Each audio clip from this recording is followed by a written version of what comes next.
Thank you. Thank you. And thanks for having us. So we wanted to come and just talk to you about where we are in New Haven School Change, which we see as a bit of an inflection point here. We're sort of 5 years in. Helen, you remember 2009 when you and I first met in the launch of School Change. I think Abby was on the other side of the table at that point.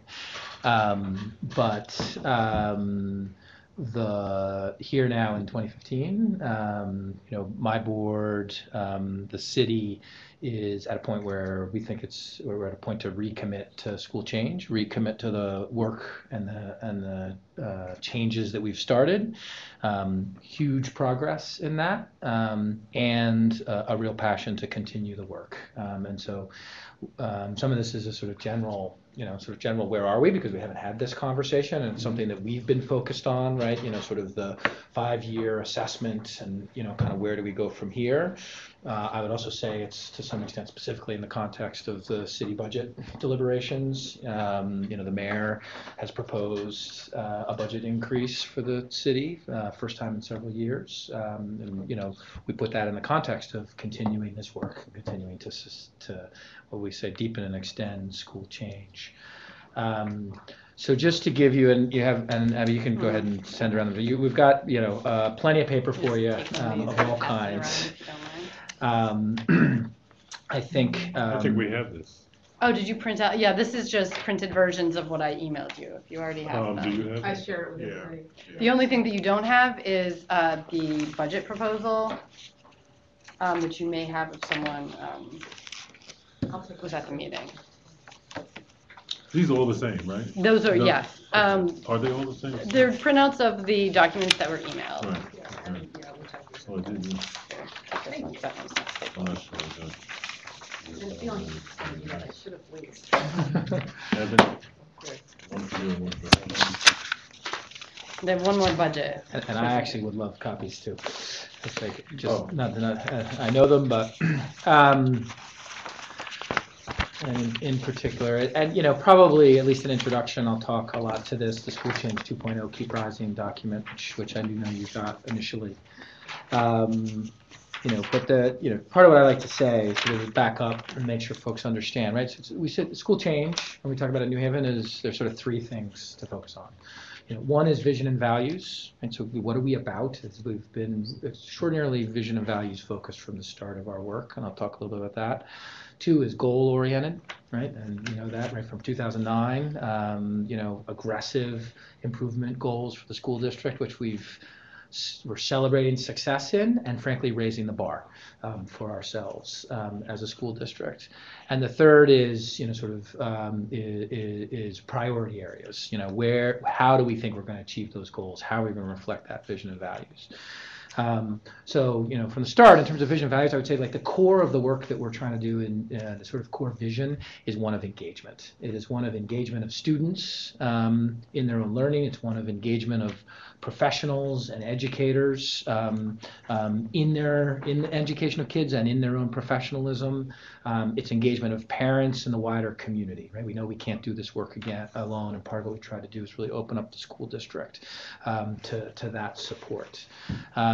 That's reflected in our values, right? Values of collaboration, values of growth and innovation, and constantly. I'll come back and talk about them. Growth and innovation, and values of equity, right? Collaboration. You've heard me talk about it before. The work with the teachers union, the work with the community, recognizing that we have to work together with all of the adults who touch kids in order to succeed. Growth and innovation, recognizing there's no silver bullet. We need to be working consistently across a range of different areas. That is reflected in some of our new priority areas. We'll spend a bunch of time talking about disengaged youth, which has been something that we've talked about here before some, but Gemma leads that work at the district, and is one of our real emerging priority areas, one that I know has been of interest to the editorial board and the register. And then finally, equity, the recognition that we need to be providing a high quality education to every student in every context.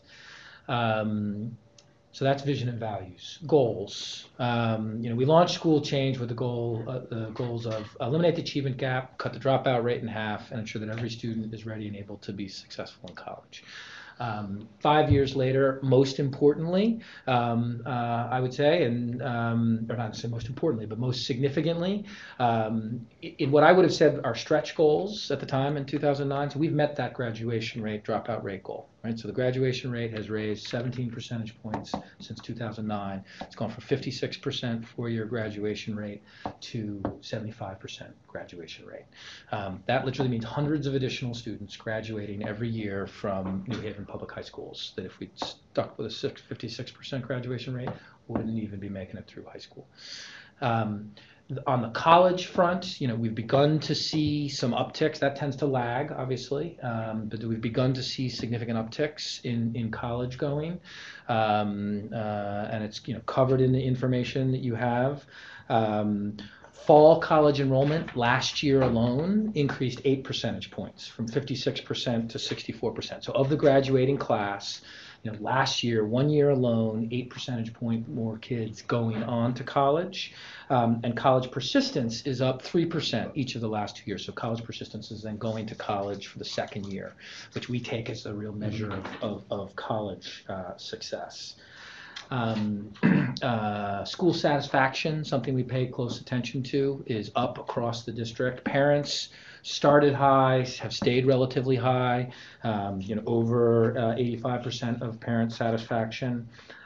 Students, also student satisfaction with their school, basically students recommending their school, went up, is now at 74%. Interestingly, it almost tracks exactly the graduation rate. So it started at 56%, it's now at 74%. Teachers are at 65%, they'd recommend their school. That's also up 10 percentage points. We think those are all significant and good gains. On the academic front, I would say, we have seen up until the end of the CMT, we were seeing gains. I wouldn't describe them as exponential. I think at the launch we said we want to see exponential changes. I don't think we have hit that mark in terms of academic gains. But that said, we've seen good improvements. It's harder for us to measure because we're in this transition between the CMT, the former state tests, and the new state tests. Part of the message that I want the city to get is these new tests, frankly, are going to be more rigorous tests of college and career readiness. So we know that our success rates on these tests are going to look more challenged than they have historically, and we actually think that's a good thing because we think it's important to get, and we've talked about this, real and accurate measures of college preparedness. So it's not, we see the results of kids being successful in college, that's good, but we want to know along the way, and we think these new tests are going to help to give us that. So in that context of success at the 5-year mark in school change, one of the things that my board did earlier in the year is set new goals for us, and those are reflected in some of your materials, right? So we hit let's start with the graduation. We hit the graduation rate, 4 years, 75%. So they've now raised that for the next 5 years. 85% 4-year graduation rate, and what I think is a compelling move, 95% of kids graduating within 6 years or earning their GED, which boils down to sort of virtually every student being, successfully completing a high school or high school equivalent degree from New Haven Public Schools, and that reflects, our commitment to get to every student. On college and career, again, we've seen upticks there, particularly around the second-year enrollment, so we're basically up 4 percentage points of our graduating class there. We're up to, I believe it's 36% for second-year enrollment. We want to get to 50% second-year enrollment, so 50% of our graduating class still enrolled in college 2 years later. And of that, we want to see 50% second-year college, and we want to see fully 2/3, so it's basically 1/6 of the class, in the military or in post-secondary job training, right? Recognizing some kids don't go to college, Can we go back job over the training. 50% thing? Yep. 5 years, okay. Okay, so right now we are at, let me make sure I get it right, and it's on here, which you all have. So second year college enrollment, which is the green bar here, right? It's gone from 27% in 2009 to 35.5%. So that's of the graduating class. Where are they 2 years later? So 35, so that's I mean, I guess over that time frame, it's an 8 percentage point gain. We want to go from 35.5% enrolled in college to 50% in the next 5 years. Right, so that's an acceleration. We think that's an appropriate acceleration because, as I said earlier, the college success is really a cumulative question, right? Kids, you want kids. The more time kids are getting good learning, the more you're going to see that later. I would also say, we're seeing real gains, and I would say it anecdotally, in what I would describe as the college-going culture, right? Kids' understanding of their trajectory into college. We've done a lot of work, which we can talk about, with College Summit, with the Promise program, both in order to build that sense of kids going on to college. So aggressive to get to 50%, we think appropriately so. In addition to that 50%, right, the board has said, and we've got to figure out how to measure this, we want to know that at least the 2/3 of our graduates are either in college, in the military, or in a post-secondary training program. So really, depending on how mathematically, so that difference is about 1/6 of the graduating class. But I think what's powerful about that is actually setting concrete goals around career readiness and career placement, both in the military and in jobs. I mean, to back up a little bit, part of how we think about these goals, and I think is important in the whole overall goal conversation, is we measure our own success by how ready students are to be successful at the next level. Right? So it's not just what kind of grades are they getting or how are they doing at the end of high school, but it's where are they ultimately going to. Can I ask a quick question? Does that answer your question? I don't want to detract from the trajectory we're on, but is there any noticeable difference in numbers, for instance, in the second year enrollment in college in Promise versus non-Promise kids? Yeah, and the I don't know them offhand, and we can get you those. I think the Promise kids' second year enrollment is higher than our overall population, no question. That's largely, the Promise kids are the most academically, because they're academic screening criteria. There are, in some ways, our strongest students. But you're also getting, and they're also getting financial help. Exactly. So there's no question that it's higher. But part of it that we think is powerful is we're seeing that gain across the class, right? So our gain is not just among Promise scholars; it's among the full class. And we can get that data for you, but also we're seeing an increase in the number of students who qualify for Promise scholarships. We can get you that information too. good, Right. thanks. Right. So all that is part of the. Thank you, Abby. Right. All that's part of that building that college-going culture. So the third area of goals that and this we've looked at a little bit differently, was eliminate the achievement gap was the original goal, right? What we're now focused on, particularly given the fact that we have new tests coming that are, it's going to take us a little while to sort out, what are the results from the SBAC being, those sorts of things, is really focused on this idea of prepare at every level of the school system, preparing students for success at the next level. So we're defining that as functional reading by the end of first grade, which is a relatively different goal. Most superintendents, if they're going to set a reading goal, set it at third grade. We're saying no, actually, first grade is the time that students really need to be able to read. And so, we're tracking and measuring that. We built new reading systems that help us to monitor it and to know who's really on track at the end of first grade. It's core academic classes at the end of middle school, and study skills, so passing with a C or better, I guess basically getting a C or better in core classes at the end of middle school, and having the study skills to be successful in high school. And then throughout high school, when we have some benchmarks, it's internal and external benchmarks that reflect college readiness. So PSAT, SAT, those kinds of things, tracking those and being able to demonstrate success throughout. So there's a bunch that we can come back to, but the things I would want you to take away is this idea, we have, when we talk about New Haven School Change, it's vision and values, it's goals. You've heard us talk about those goals from the start in 2009. We've been successful enough with those in the last 5 years to reset them and raise the bar.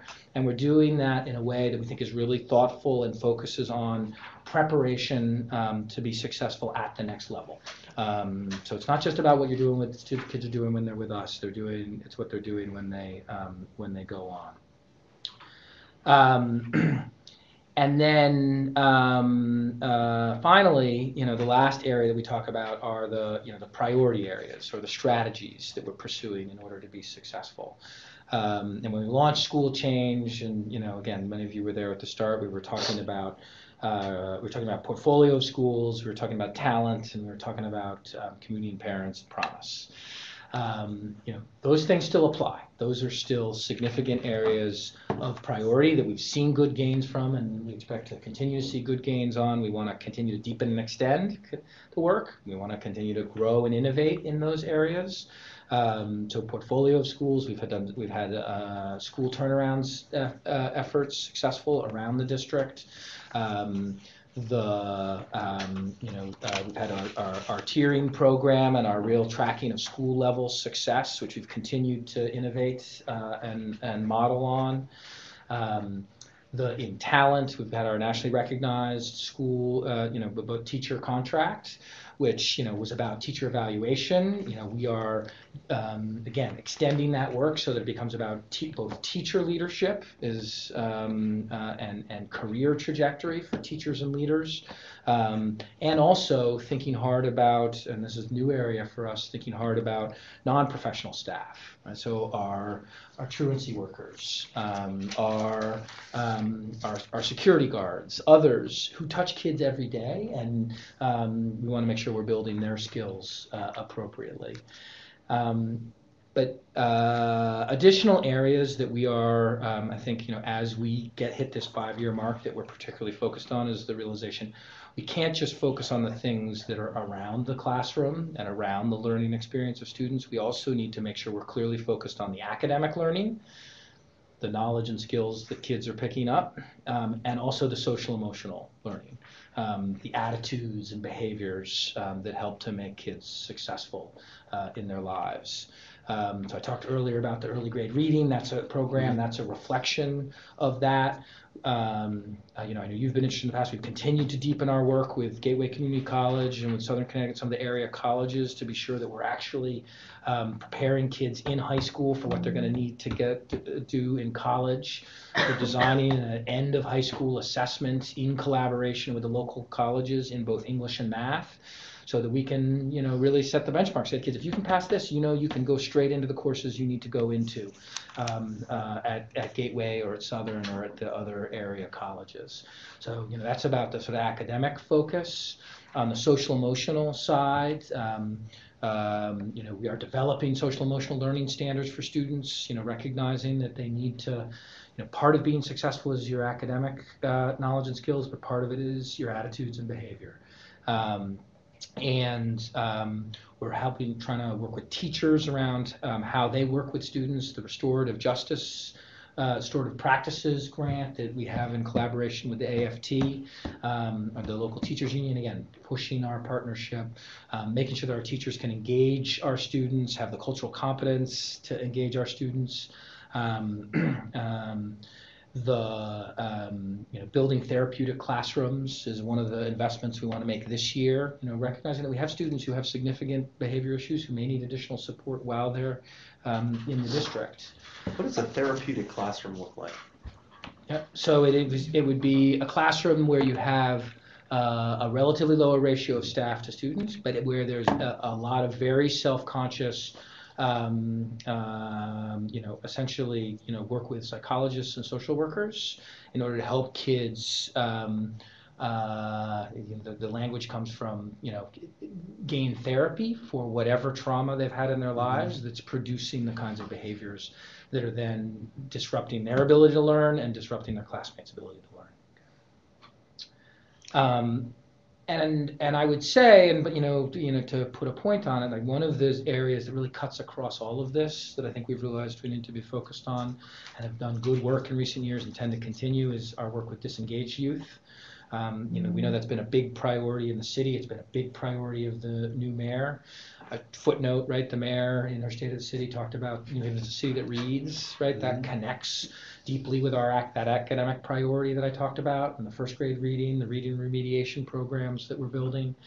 But on this front, there's another point of significant and important alignment is the ways we've built out our Youth Stat program, which is essentially community collaboration around the individual needs of individual kids who may be closest to violence and most disconnected from school. Yeah, I was going to say the youth stat is probably the best way you get in touch with those disengaged youth you talk about. It's one of the most significant, Yeah. right? That's right. Alternative school redesign, a whole range of those kinds of things as well. But yeah, Youth Stat I think is a signature program that in so many ways reflects our core values. And Gemma, maybe I'll hand it to you in a second to talk about it. But if you think about those core values that I talked about, collaboration, growth and innovation, equity, one reason why we emphasize that Youth Stat program, it deeply reflects those values, right? Growth and innovation, this was not a program that we launched in 2009, right? It was one we launched in 2014 because we recognized the need at that point. It was a growth, there was an innovation. President Obama has called it out as part of his My Brother's Keepers initiative. So we continue to grow and innovate. We continue to collaborate, and this is a whole different set of partners, right? A lot of the work in Youth Stat was figuring out how do we build a partnership structure so that community-based organizations and the Board of Ed and the police and everyone else can sit down together and talk about the needs of individual students. And it's fundamentally about equity, right? These are the kids who in our community are most vulnerable, typically have the greatest challenges at home and in the community, and the ones who we as a community need to make sure are actually getting real and meaningful supports from the sets of adults that are around them. Can you talk a little bit about that since we've touched on Youth Stat, because that was where my big questions were going to be, but so real changes you've seen, or what has happened. I know you're speaking from from a school standpoint, and there's also social justice issues and criminal justice issues and those kind of things that are part of that. But what, as a result of Youth Stat, and I know it's only been about a year. About a year. Mm-hmm. But in September, actually, at the schools. So not Sorry, even talking about so not even a year. Really So roll it out of school at the beginning of the school year. I see from reading the documents that Abby provided that it's even driving forward, which I'm curious about. But what kind of difference has it made so far, I guess, is my question. So we have three identifying factors in terms of how we are able to figure out which children we should be focused on. And that's attendance. I started saying if kids are not coming to school, something bad is probably happening.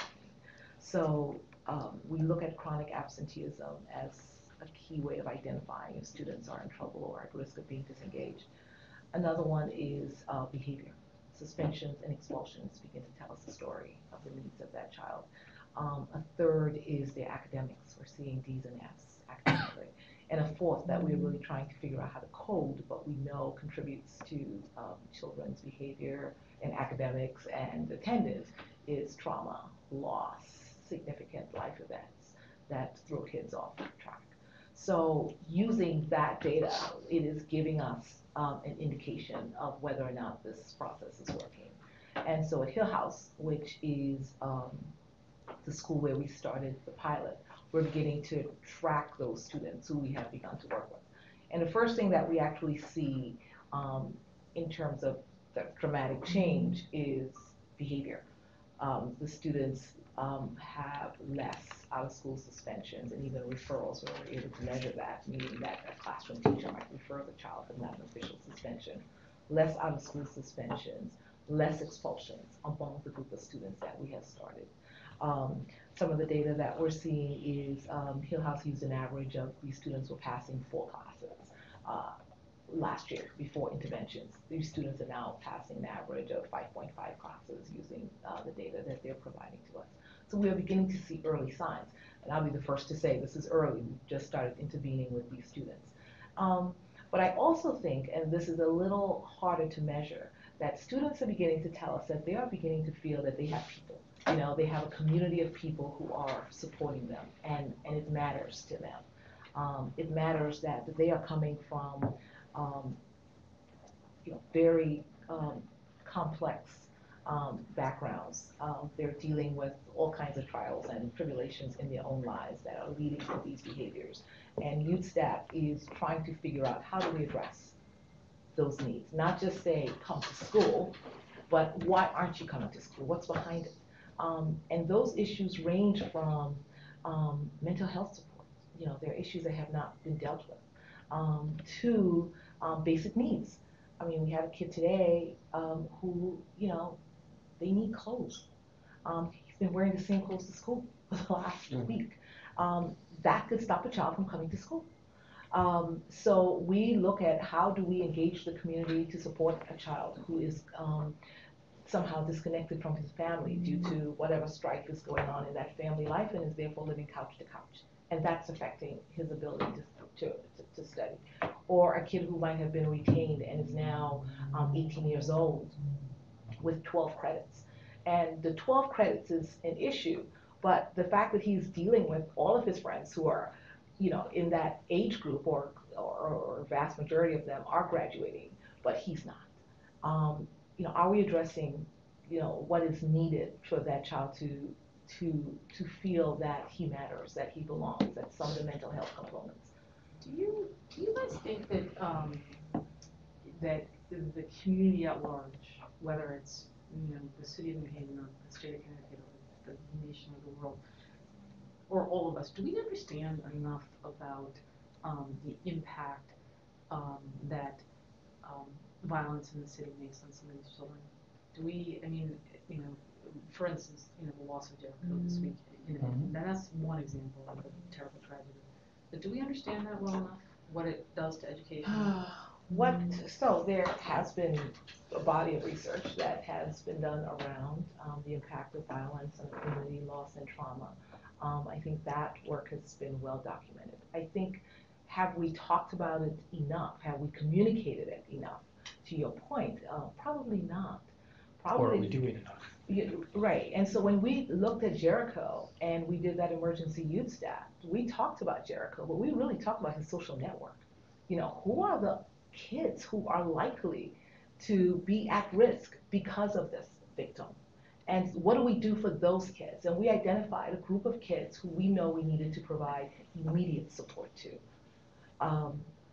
So we have a sense of what needs to happen. So not just talk about Jericho and how do we stop it from happening again, but how do we connect to his community and support his community, support those folks who are around him. And part of what I'd say too is I think there's a social science understanding of how violence and, of how it impacts students' learning and communities.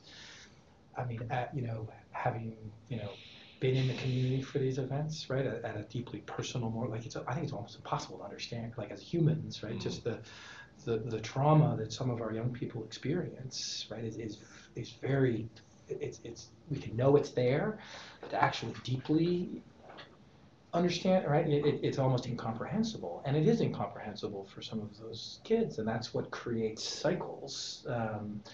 I think we have, and the core question is what do we do about it? Right? How do we address it? How do we build resilience, build hope, build love, build community around these kids, even in these most challenged circumstances? And that's why that example came up, because in thinking about the aftermath of that child's death, and he's one example. We've had many in the city of New Haven, in thinking about the agonizing pain of his parents and loved ones and things, but also the children. Wondering, how do you go to school on Monday and say, okay, I'm gonna learn what I need to learn when I'm really thinking about the fact that my friend was killed? There's I wanted to no ask. question. Kids are broken. They're hurt. These young people are really struggling.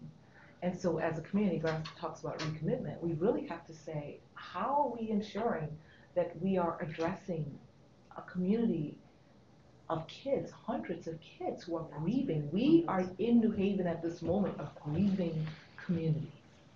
And so we know that. And so we are trying through USTAT and other services across the city to figure out how to connect with these kids. And I use the word connect intentionally because it doesn't mean that they will respond or reach out for the support.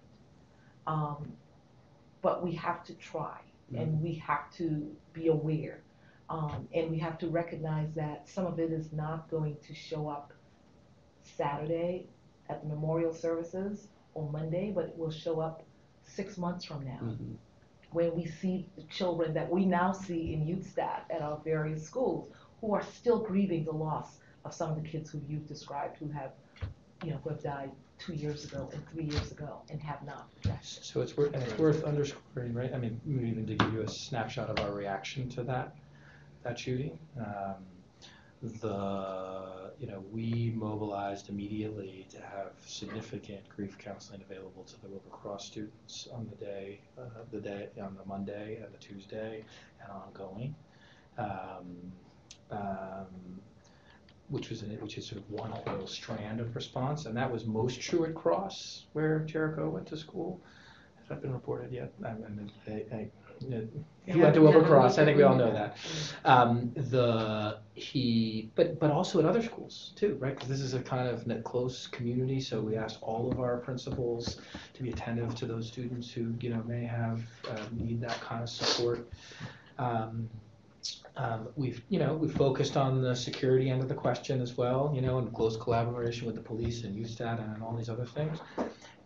And this is what the other piece, and then we did this emergency youth staff. It was really focused on those students who might be most close to this, and might have the greatest needs, even independent of this, at risk of being the next person involved on one end or the other of the violence. Now, this was absolutely tragic. And the part of what the city has talked about reduced crime rates, right, around the city, and I think the police and the police chief have done really significant work. But we think, and I think we all agree, with the chief and the mayor and I all agree that part of that reduction in violence that we've seen has come in part because of USTAT. Now, we're sitting here today, right, at a meeting scheduled many weeks ago in the face of a singular tragedy, and I think certainly in my conversation with the mayor, we know these things will happen, but what is important is that we're doing everything we can, as Gemma says,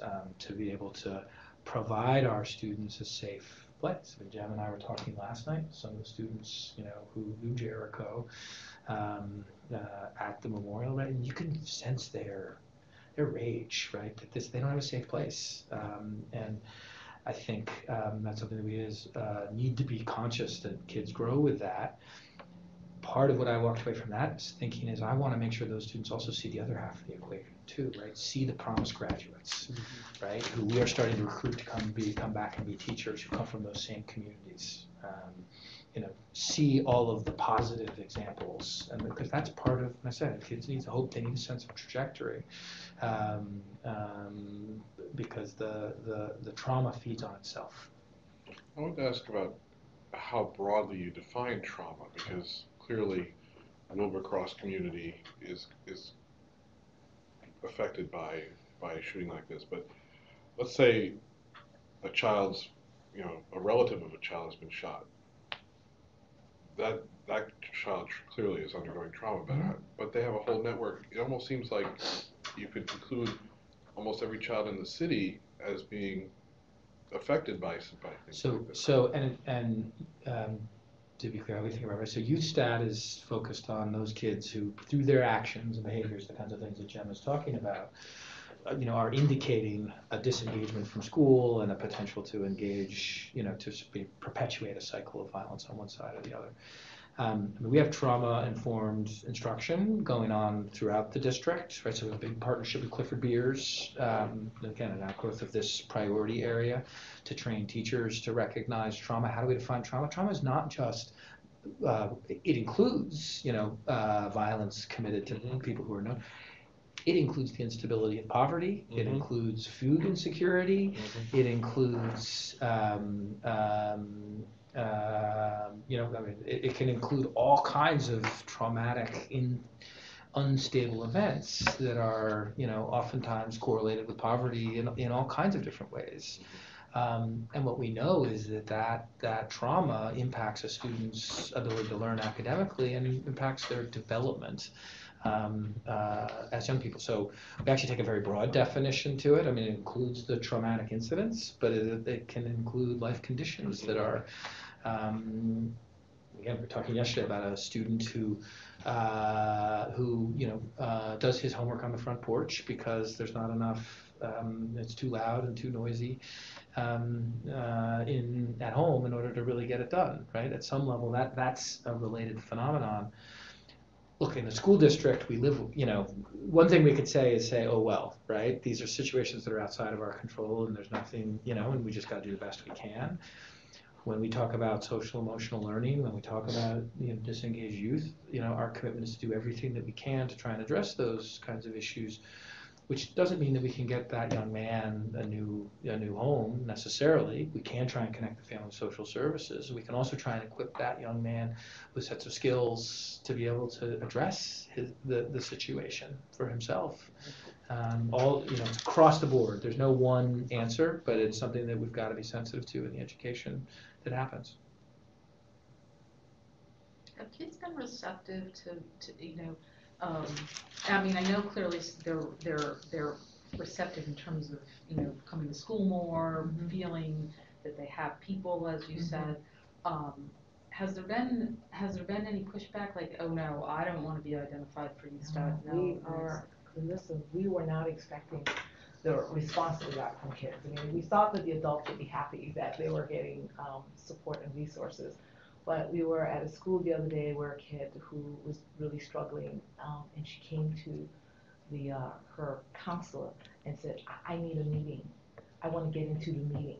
That meeting where you talk about kids and you help kids. And that was, that was powerful and that was heartwarming. This is one of our toughest schools that I'm describing here.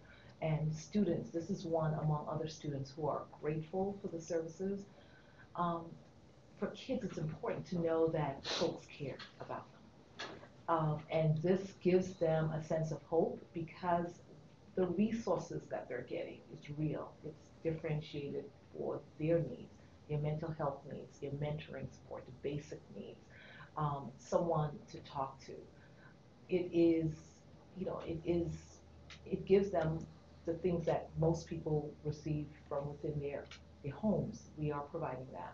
And they get it, and they're responsive to it, and they're responding positively. But no, we are not getting kids who are saying, I don't want to be a part of that. I don't want to be a part of that. I don't need that. They see it, and kids talk, and they are all sharing the successes that are coming out of this. The best news we have this morning when we hear a child is now coming to school, a child is no longer failing classes. He or she is working harder. And those are hard results. Those are real results that we're getting. No pushback from kids. And some of the resources that they're getting connected to, these kids, through YouthStat and other programs that are going on with the disengaged youth, are youth jobs or connections to something positive that they're passionate about. So if they're into music or if they're into photography or something, tapping into that and giving them opportunities to pursue that through some of our community partner organizations. When I talk about engagement as the core vision, right? I mean, that's true for these students and many others who recognize that we need the students to engage. And so we've tried to really build student leadership, the possibilities for students to get to develop passions that they can pursue deeply. And that's really the hook for them because they realize that we're going from your strengths. Like, what are you good at?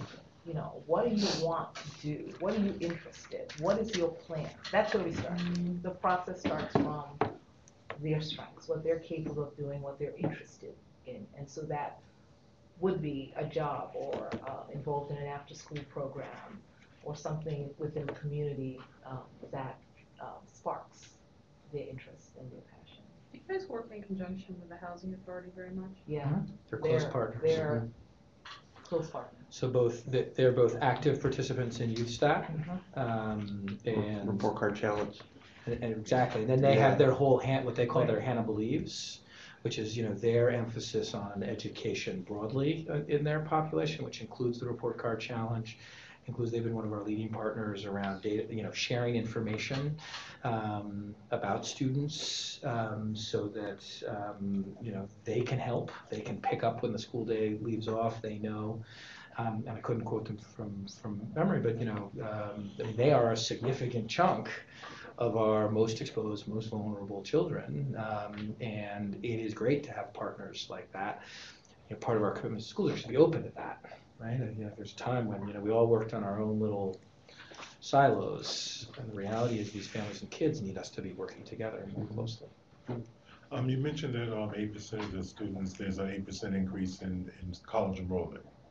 First time fall college enrollment, correct? Right, and 5%, that 5% drop off in the second year. I'm not sure the math will work exactly that way, but so the second year college enrollment. So last year alone, it was a 8 percentage point increase. Right. Last year was also then a 3%, so it's different cohorts of kids. Okay. So the sophomores that became the freshmen that became sophomores went up 3% last year. Right, and that's the. I'm gonna make sure I get it. I thought right. You said that there was an 8% increase, but in the sophomore year, 5% of them dropped out. No. No, I don't think I said that. So you have a range, and again, it's a little bit by year, and you can cut these. What's the numerator, what's the denominator? Is it the number of kids who go or don't go? I think what I tried to say at any rate is that it was 8 percentage points up for the class of 2012. Class of 2014. Sorry, 2014. Right, 2014 went from 56 to 64%, which is that second bullet point. And then the college persistence is up 3 percentage points in the last 3 years. Okay. So which is that next bullet point there. Which means in reality that a whole lot of kids don't go from freshman year to year, but more right, of them right. are. But, no, exactly. That's a hugely important. But at the same time, what just occurred to me, isn't that a trend nationwide? Yeah, that's the college persistence issue. Isn't that everywhere?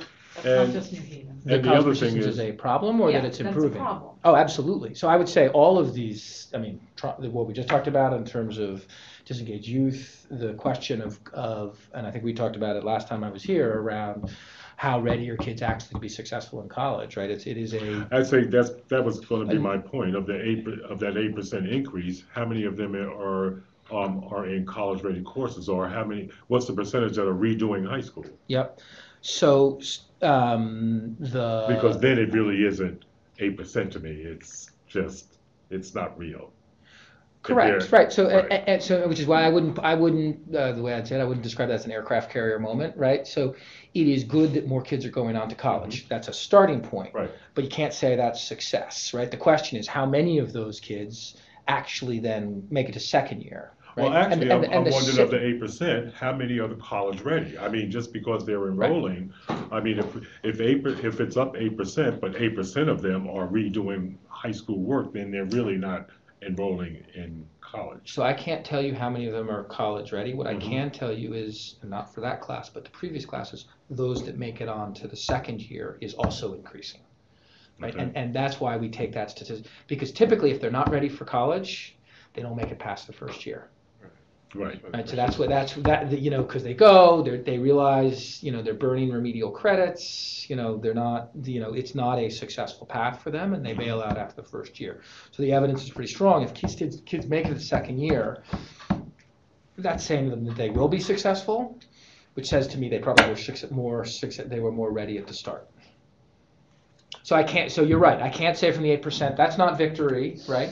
That's a step towards victory, because they got to go to college in order to make it to the second year.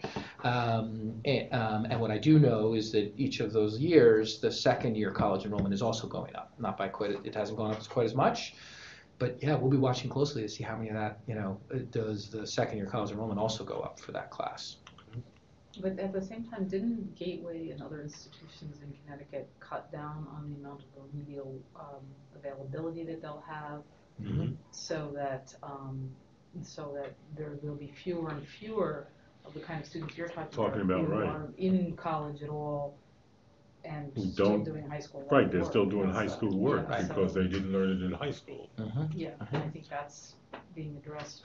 Yeah, The other- and so it actually didn't, so yes, but I think they gave it a deferral. I mean, Yeah, I talked yeah. earlier about our college, our collaboration with Gateway around preparing students, and I think we've talked about that, specifically about, having kids, we basically enroll kids in the course that they need in order to demonstrate that they are college ready in math and English. We do that, we don't wait till they get to college for that, we do it in their senior year. Some of the statistics, so we just redid, a key on the math front, for example, a key foundational element, and most of where kids struggle in terms of readiness for college math is not calculus, and it's basically algebra 1, right? It's core arithmetic. Yeah, tell me, once I get past adding and subtraction, I'm totally lost when it comes to math. Well, can you tell me why, you guys have a 6-year plan to make sure Includes a that. 6-year graduation, Right, why 6 years, why not 4 years? Why would you extend it instead of demanding that it's done in 4 years, which is the traditional? Why would you extend it to 6 years, which doesn't make sense to me? Okay. Why can't this be done in 4 years like it's done, everywhere? Our strong preference is for it to be done in 4 years, which is why that's the first, right? Mhm. So we're hitting 75% 4-year, and we've raised that rate to 85% 4-year. But the question is, what do you do about that other 15%, right? And what we're saying is we don't give up on them. And if it's going to take them more time, but they can still complete it successfully, that's a good outcome. We'd rather have their high school diploma than have them on the corner. Now, circumstances when that might make some sense, right? And, we might wish that they could graduate in 4 years, but they may not. We have kids coming in with minimal language, kids from Puerto Rico or other places who may come with minimal language skills. You may have kids who arrive in high school, hopefully not from the New Haven Public Schools, but potentially from other communities that have sufficient deficiencies in their basic skills you would have hoped they had in middle school. They're too old to be in middle school, but they may need a little bit of extra time to get to graduation. So those are the circumstances. Those are the kinds of circumstances, and that might be justifiable. I'll tell you, we hit 95% 85% 4-year and 95% 6-year. I'm quite sure my board is going to say, well, now let's get to 95% 4-year. Right? There's no question it's a better outcome. But for some kids, if it takes more time, we're not going to give up with them along the way, just because they're not on the track. That's where the trauma can enter in. Yeah, and all those things. Delay the. If I had a kid who was disengaged, traumatized in some way, who spent a lot of time out of school, he's not going to pass English 3. Mm-hmm. It's going to take him extra time to make that up, and that entire. And one of the worst things we can do to them is say, now you're done, right? And this is what we do sometimes in education. You're not on the track that is the typical track, and if you're not on that track, we don't have time for you, right? That just confirms, that makes kids who may make missteps along the way, it makes it only more likely that they're going to end up on street corners and in places that hurt the city, hurt themselves and hurt the city. So we're okay. Again, it's being, I wouldn't want to say we don't want to have the 4-year graduation rate. That's right. We do. That is the first and best goal. But for those kids who, for whatever reason, we want to make it that, we want to hold ourselves accountable to them as well. Speaking of kids who do, get out and may not be in the best place, I was really interested because I hadn't seen this before in the idea of expanding youth staff to kids who are no longer in the system. What kind of services would that be? What is possible for reaching out to those young people? A variety of services, homeless services, a lot of police. There are a lot of kids who are in that young people within that 19 to 24 range, who don't have permanent homes, who are unemployed, who are struggling with trauma and mental health supports. We are not connected to them because they are either graduated from school or out of school or dropped out from school. They need GED, they need credit recovery. They are in our community with the same needs that our youth staff students have, but it's not being addressed because they're not within the system. But you might be able to identify them because they were recently in the system or somehow you could connected to the system? From a variety of ways, either from being in the system, to being in the court system, showing up at one of our agencies, being recommended. Any way that we can find these students, these young people, and re-engage them, we will pursue. You know, during our many editorial boards, we have different agencies, different social agencies who are attempting to help people, and they always mention the homeless. And I don't understand, if these services are available, then why do we have such a huge homeless problem? I mean, if these services are available, like you said, they come to us, they're homeless and so forth. If these services are available for these people, then why do we have this broad problem of homelessness if these services are available? If indeed she can come to me as in youth stat or whatever, and I can immediately get her into her home or make sure she's off the street.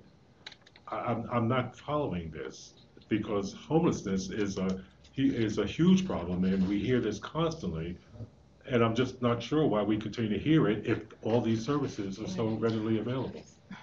So there's a couple of things. I think the biggest one for the community that we're serving is making that connection. Is for them reaching out to, in the names of passes, whichever homeless program that there is right now. So what a young person would do, the students we deal with, is couch surf. They'll stay with an aunt today, or a friend tomorrow, or a cousin the next day, or anybody who would take them. It's a trauma for them, because Right. they don't know where they're going to sleep that night, but they don't necessarily know until we get a hold of them, or the school gets a hold of them. Where can I go to find a home? So in other And words, you oftentimes- refer them to an agency. We You don't refer them actually to an put- agency, or we try to stabilize them in some way, or we find someone within their community. Is it the aunt? Should we have a conversation with the aunt with support to this child? It might be a child who has serious behavior problems, and mom doesn't want him or her. I in think the my house. point is, you don't actually find them a home. You refer them to agencies that. services. Okay, Correct. so okay. That's the heart of the kind collaboration piece, right? And I think we recognize as the school district, particularly when we were talking about kids, like, yeah, we're the center point, right? Next to the family. The family's there, right? The family's got whatever capacity the family has, but we're the center point. We're the one thing that we know is pretty reliably a part of those kids' lives. But they may need more, and so we need to provide that point of connection to other agencies. Okay, so and I think that was what I wanted to get at. You provide the connection. You're not Correct. providing the actual. Correct. Okay. Working with the city, the Community Services Administration, the City Youth Department, all of those. And when we do youth stat, right? We did youth stat on Monday, at Cross. I mean, there were 35 people around the table, a bunch of school administrators, school truancy, the mayor, me, and 20 plus community agencies of different kinds, including the housing department, including the name of the homeless. DCF. So are you there. finding they're receptive to what you're offering? Because again, from other editorial boards and so forth, these services are available, but for some odd reason, people aren't taking advantage of them. So is it because they're just being referred and there really is no help? In other words, okay, go see this person, they can help you. They go to see that person, they're still not in a home. This person tells them, go to this agency, blah, blah, blah, blah, blah. They go to that agency, they're still not in a home. So is it because of, so how much help are you They need providing? advocacy. Young people, Okay. a 17-year-old, Right. 18-year-old who is, I use the word couch surfing over and over again. I was one of them. I know about couch surfing. They need someone Right. to hold their hands a little bit and to walk them into that Okay. agency and to follow through with them. Okay. And we use multiple folks in our youth development arena to support them with that. And how successful are you in terms of those people that come to you for these specific services? Our early data, and we're using Hill House as as one of our first schools.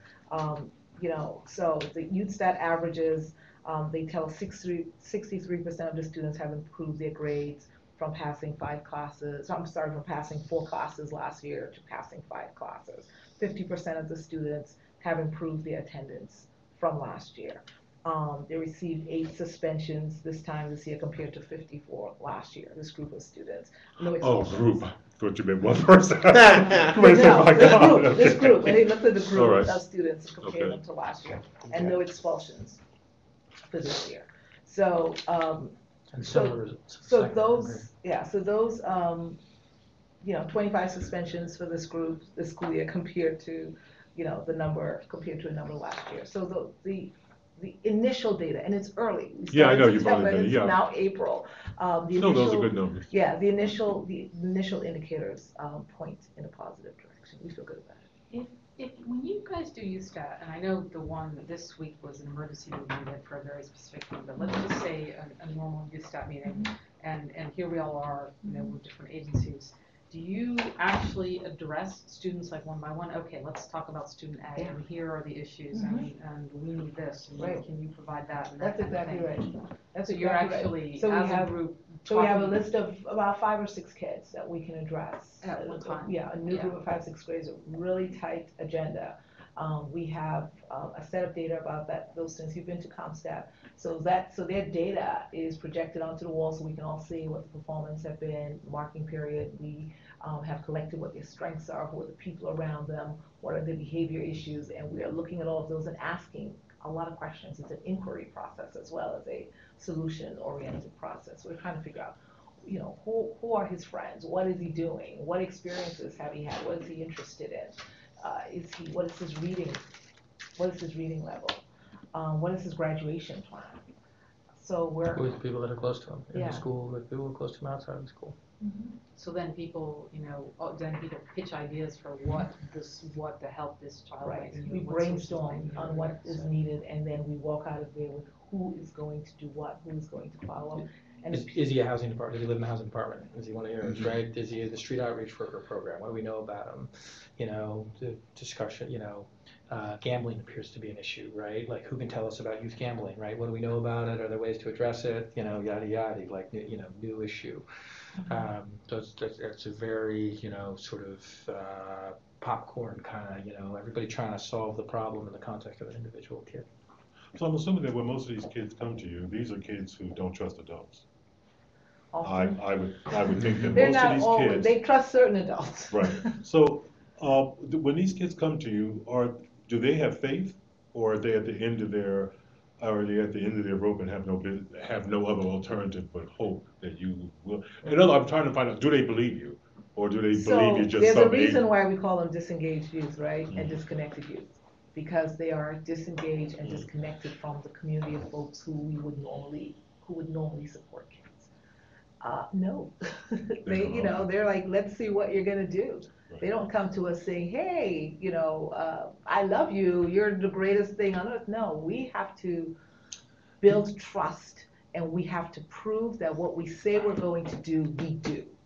And to be clear, they don't always, I was talking about the students who come to volunteer, that's not where this started, and it's not always the case, right? We're identifying kids who we think need the help, right? But part of the discussion is, how do we build trust, right? So what are we gonna do for this kid to kind of bring them in, and that's where that the follow through, the understanding of the kid and the commitment to follow through, and the identification of the right resource. This is one of the things, to be very self-conscious of in the school system, right? Educators and administrators may think they have a great relationship with a kid, and they may, but it's a different kind of relationship than they may have with the vet. We have a vet mentoring program that's been really powerful. Different kind of relationship than they may have with a street outreach worker, right? Those folks may be able to get to a different place with the students than the administration. Wouldn't it be natural if a student who wore the same clothes to school every day might necessarily want to, confess that to their science teacher? They might to someone who's outside that social situation, educational situation, that doesn't Exactly. isn't judgment. But the beauty of UStat is now that science teacher, because he's going to notice, or she's going to notice, that science teacher is going to let us know. Right. There's one other piece of youth that I just want to draw up very quickly, is that we track these students through, I call it the social media system, VOC, which is used for emergency response. It provides us with a safe way of communicating in real time on the status of each student. So we all have access to VOC, and if we see the student on the street, or we hear something going on with the student, we are able to input that information immediately and send that out. It's called to EOC? the team, VEOCCI, VOC. tool we use to enable the collaboration among different folks. Okay, yeah, no, I remember learning about this in one of the USAT meetings, yeah. Right, Kind of like a all points bulletin. almost. right, It's the exactly. same software that was developed for the Emergency management, Okay. the Emergency city management. uses it, Yeah. when we have the snowstorms and all the various emergencies that. Yeah, it's like one of those tools that we did not have any access to 20 years ago. There was Right. no way to do it. Right. That's great. So I'd say, I mean, I think, youth stat and our work on disengaged youth is, again, it's a great case study, I think, of, and a particularly poignant and powerful one right now, around what we're trying to do with school change overall, which is continue to collaborate, find new partners, continue to grow and innovate, and continue to make sure that we're delivering for these kids who need the most across the city. And again, part of, our reason to want to be here, give you a sense of that work. We want to be sure, our board, the New Hampshire Public Schools is recommitted, recommitted to these values, these programs. We recognize we don't have all the answers. We're going to keep pushing. As much as anything, school change in 2009, it was about again, a set of values, a set of goals, and a set of strategies, right? So the values are stable, the goals we're raising, and the strategies we just continue to update, consistent with that idea that we have to keep getting better. There's no more important resource in our community than the kids, and it's our collective responsibility to come together around them. Sounds good. Can you clear up one thing for me before I get out of here? When I first came here, that was September 2013, and we had an editorial board meeting with you about a month later, 2 months later, and at that time, I'm almost sure that you had just been superintendent like not too long, Correct. but you keep mentioning 2009. Because that's the history lesson. He was So here then. I came as okay. assistant superintendent. Oh, So okay. previous mayor, and this is part of what's important, right? Like in the evolution history, in the I say the register. What's the register as a community institution, right? 2009, the then 20-year superintendent, the then 20-year mayor were launching school change, right? I came as an assistant superintendent. Okay. Tony Harp was up in Hartford, as a state The then 20 senator. reporters we had. With the then 20 reporters you all had. And I mean, in all honesty, weren't you one of the architects of the school change?